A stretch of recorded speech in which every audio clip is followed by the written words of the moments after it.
Avec Michael Jean, secrétaire général de l'Organisation internationale de la francophonie, il a été question de la coopération entre le Congo et cette institution. Car depuis le dernier sommet de Dakar, les relations entre la République du Congo et l'OIF s'étaient refroidies. C'est ainsi que pour dissiper tout malentendu et toute incompréhension née de ce sommet, le ministre Jean-Claude Gakoso s'est rendu au siège de l'OIF à Paris 16e. Jean-Claude Gakoso et Michael Jean ont également saisi cette occasion pour plancher sur la situation politique au Congo et dans la sous-région Afrique centrale. Jean-Claude Gakoso a remis à Michael Jean un exemplaire du projet de constitution afin qu'elle s'imprègne du contenu et soit convaincue du processus de l'évolution des institutions au Congo. A noter que le Congo et l'OIF venaient déjà de poser les bases de la normalisation de leur rapport les 9 et 11 octobre dernier en Arménie. À cette occasion, le ministre Jean-Claude Gakoso, délivrant le message du Congo, plaidait en faveur des actions de développement durable.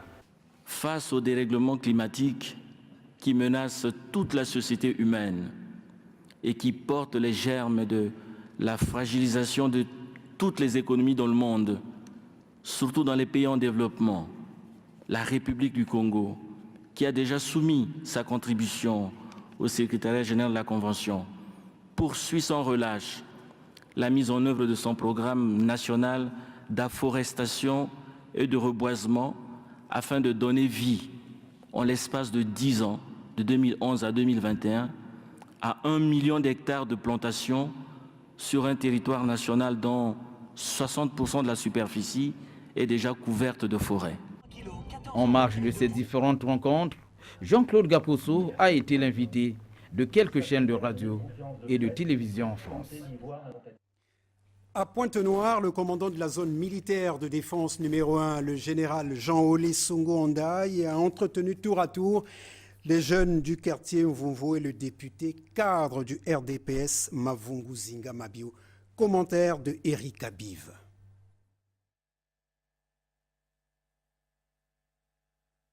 La paix en cette période mouvementée que le commandant de la zone militaire de défense numéro 1 a reçu au quartier général le député et opposant Mabio Mavungu Zinga, ceci à la demande de ce partisan du non au référendum.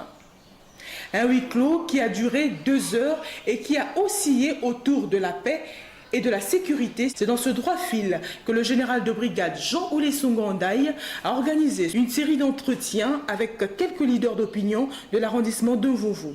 Ceci dans le seul but de préserver les vies humaines. Dans un premier temps, il a reçu les partisans du député et opposant Mavungu Zinga Mabio avant d'accorder un entretien aux figures de proue du cœur de Mvumvu. Un seul son de cloche, la paix et la sécurité dans la ville de Pointe-Noire, havre de paix.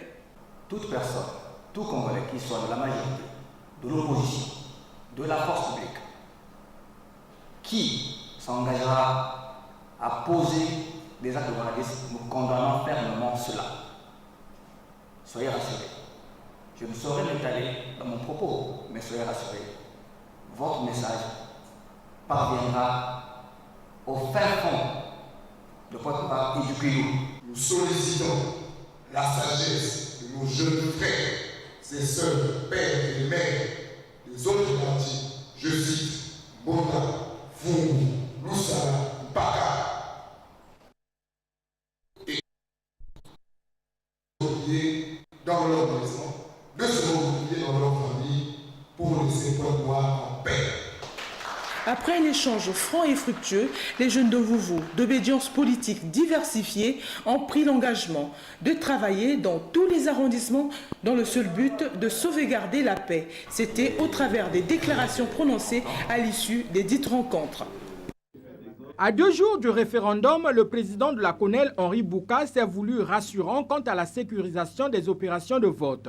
C'est ce qui justifie cette rencontre du président de la CONEL avec la sous-commission sécurité composée des membres du haut commandement de la force publique.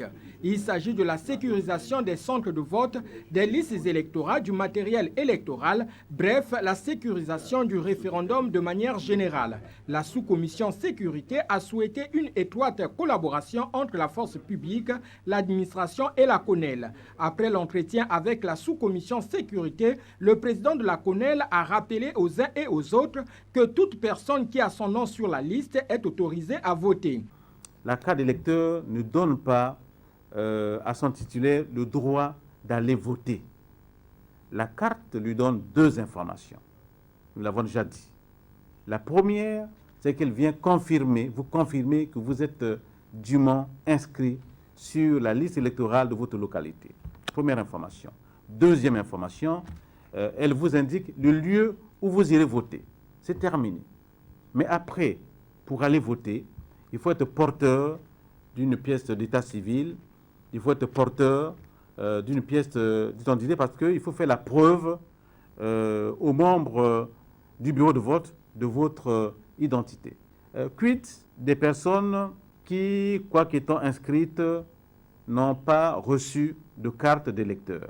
Il n'y a pas de problème pour ces personnes-là. Il a également exhorté les électeurs pour leur participation au scrutin du 25 octobre 2015. On parle de oui de manière abondante à la télé, comme je vois aussi des noms. On en parle à la télé. Je vois aussi des noms parfois affichés dans les rues de Brazzaville. Mais ces noms ne compteront pas.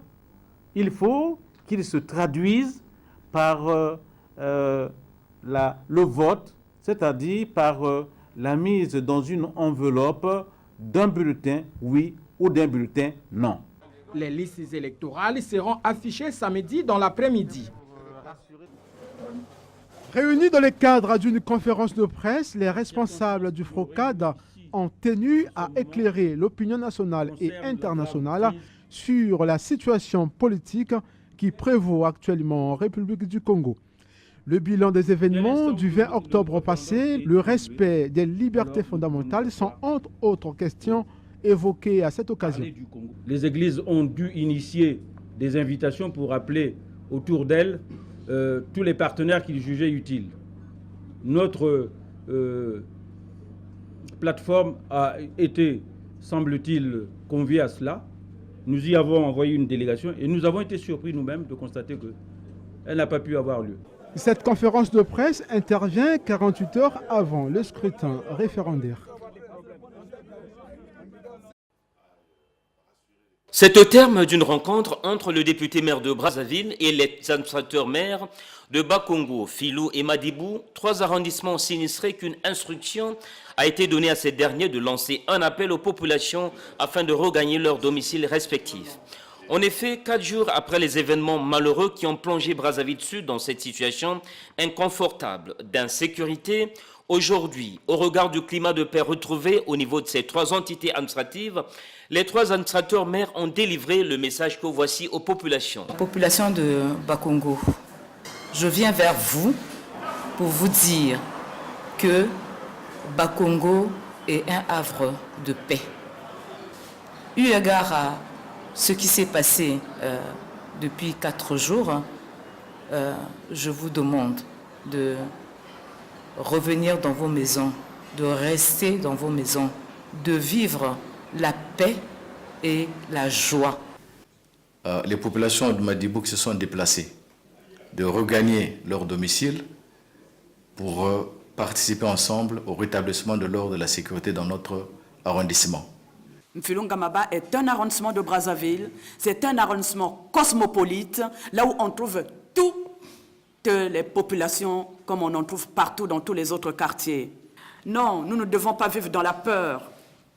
Parce que la peur, c'est parce que nous attendons.